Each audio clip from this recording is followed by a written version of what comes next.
Life in a world that keeps changing. Think that it's progress you're making. Copy and paste pretty faces all the time. Pictures so perfect we play.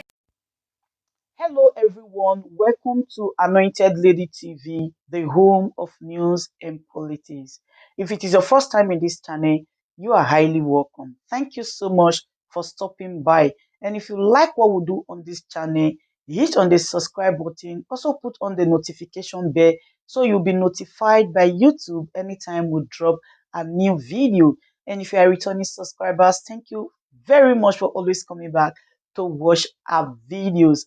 On this platform, we drop videos every day and we react to every video that come our way. And on this very video, I will be watching with you. And after watching, let's go to the comment section and drop our opinion constructively. Like our videos and also share our videos if possible. See you next time in my next video. Mr. Tinubu first day in office, Mr. Tinubu already dey make mistakes, and because of this, Rufai of Fèàrless television don't give Tinubu correct woto.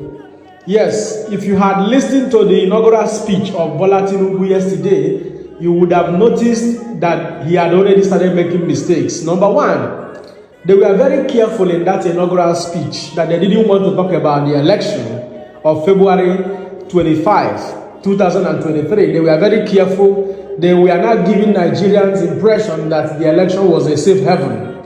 He said that he keenly contested for the election and he won, but everybody knows it is not true. So because of this and other matters, Rufai don't give a woto. Anyway, watch the video first and I will come back.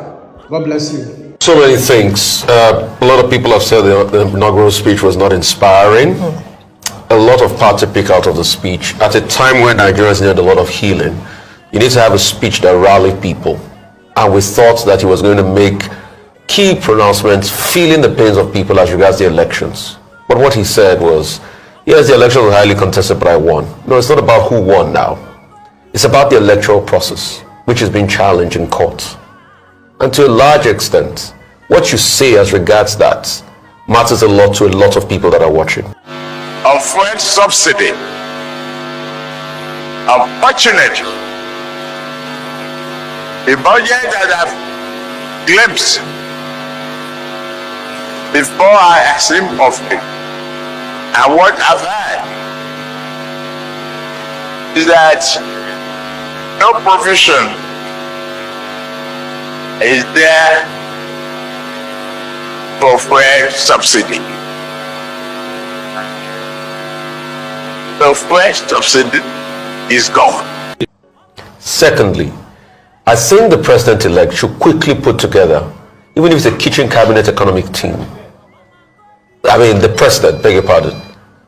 You know, even if it's a quick kitchen cabinet economic team, to be able to ensure that the mistakes he has made at his inaugural speech, he fixes them. And pardon my Freudian slip, it gets time getting used to. When you say something for a long while, there's something called a Freudian slip in your head. Because you have made some mistakes with that speech. The first one, and I just fact check him now, when he said there was no provision for subsidy in the 2023 budget, that's not true. There was provision for subsidy, but it was up to half of the year. Till June. So President Tinubu saying there was no provision for subsidy, that's not true. 3.6 trillion was earmarked last year for subsidy. And we have that money on ground. Yes, you are saying you want to go further. It is gone. How are you going to have a phased removal? What is your plan around it? Because it is gone, you said, what the marketers will hear, let me jack up price. So even if they bought the products at the former price, they are still going to jack up the price. And that's what's happening. That's what they call market forces. And if, as a leader, you think the market forces are not strong, just wait and go and ask Madam Liz Truss how market forces made her one of the shortest British prime ministers ever. Things like this, it needs to be thought through. So is he going to make his decision? Maybe he's going to have a supplementary budget or whatever. I don't know, it behoves on him. But he needs to walk this back. Because you see, Too many times, NNPC will come out with the rhetoric. What NNPC will always say, when you have first casting, what do they always say? One thing, we have enough supply. Market should cool down. The last time we had subsidy for months here, they kept on saying we have enough supply. But it didn't change the market situation. So I'm not surprised that Mele Kyari is saying what he's going to say. But the effect on the people, there's already queue everywhere. So he has made his first mistake. He will have to walk back this mistake in the course of the week. Everybody's gone blazing. Joajero and Labour has gone blazing. Probably we have to call Labour into a meeting this week. Subsidy is gone. We want subsidy to go, don't get me wrong. But that was not the shock at which to say it. You will work with everybody to be able to see as a face removal. I tell people, there's a difference between hypertension and hypotension. People want their BP to come down, but hypotension is worse than hypertension. And that's why you can't just load up on your BP drug so high because you want to crash your BP. It has to be faced. That's number one. We are seeing the effect, but I support subsidy removal. Yeah. And underline it, I support subsidy removal. Other things too he said about the economy yesterday. Interest rate must go down. Yes. But he also needs to understand the parameters that has made interest rates go up. Interest rate went up because there is inflation. So how is going to pull inflation down?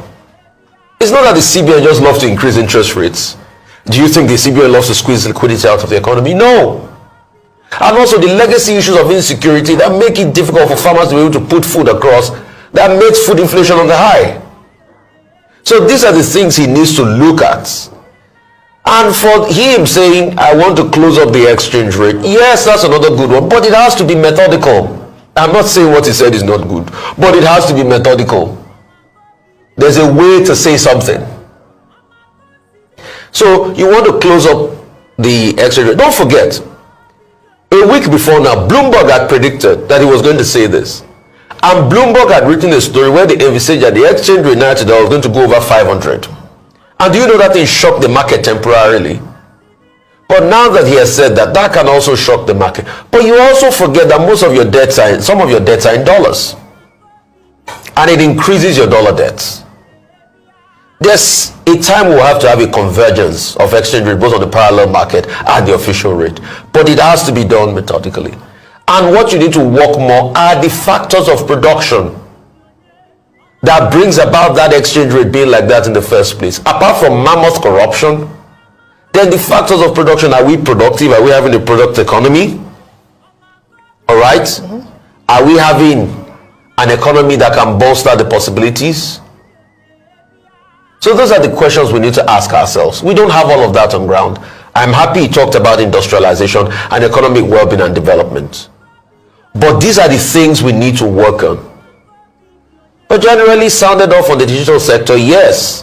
Reality has also hit him. During the campaign, he said 12% economic growth. We kept on saying it's not possible.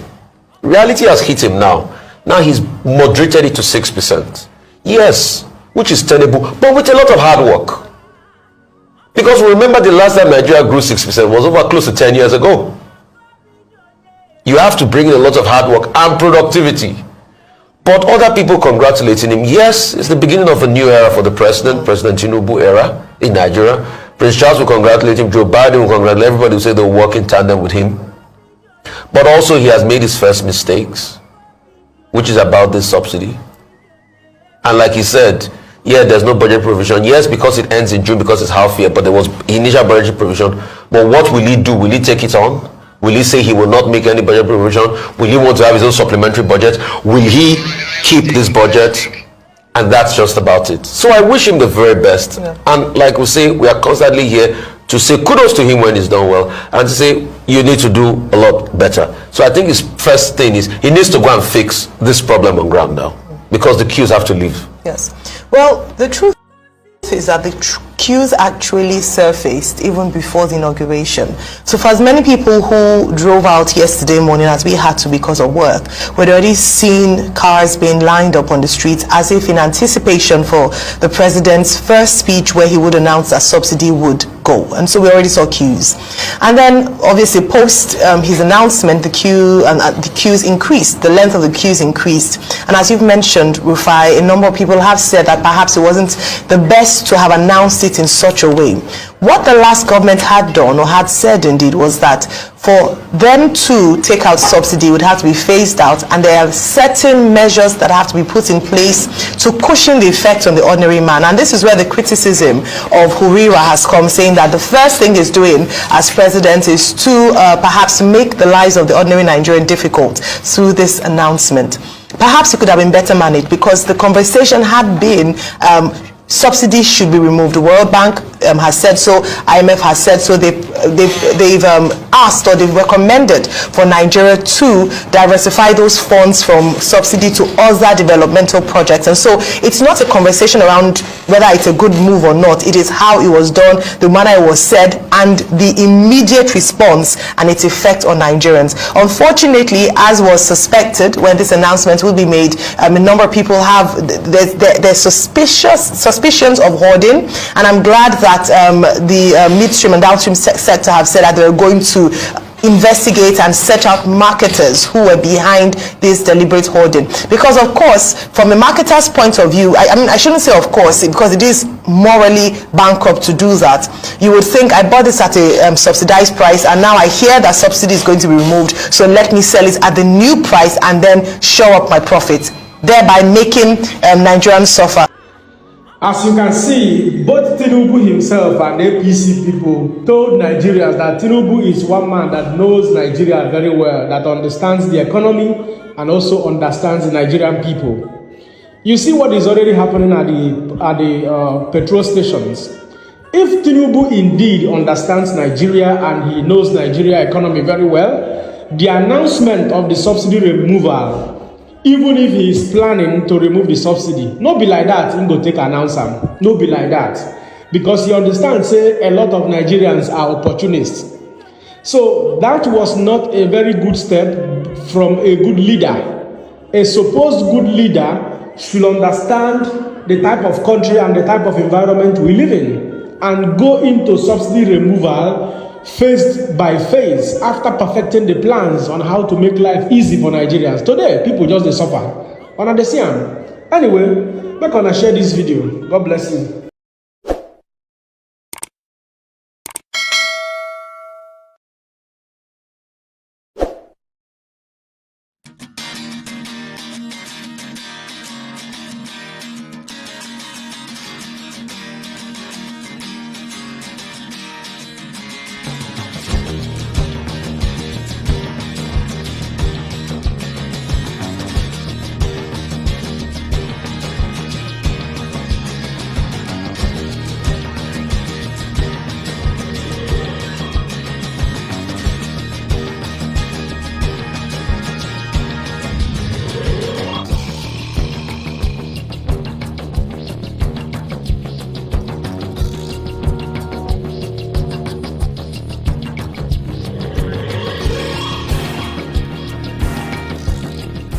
Ladies and gentlemen, good day, my brothers and sisters, my mummies and my daddies over there.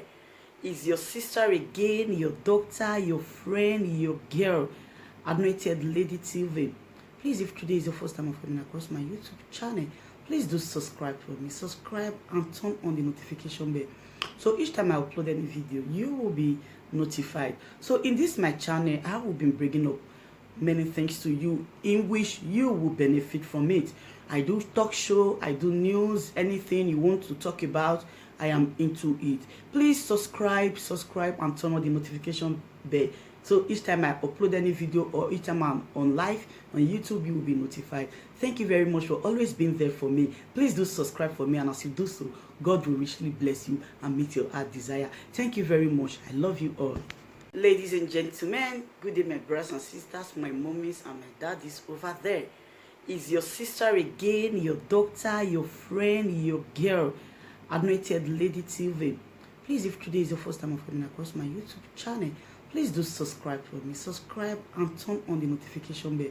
So each time I upload any video, you will be notified. So in this my channel, I will be bringing up many things to you in which you will benefit from it. I do talk show, I do news, anything you want to talk about, I am into it. Please subscribe and turn on the notification bell. So each time I upload any video or each time I'm on live on YouTube, you will be notified. Thank you very much for always being there for me. Please do subscribe for me, and as you do so, God will richly bless you and meet your heart desire. Thank you very much. I love you all.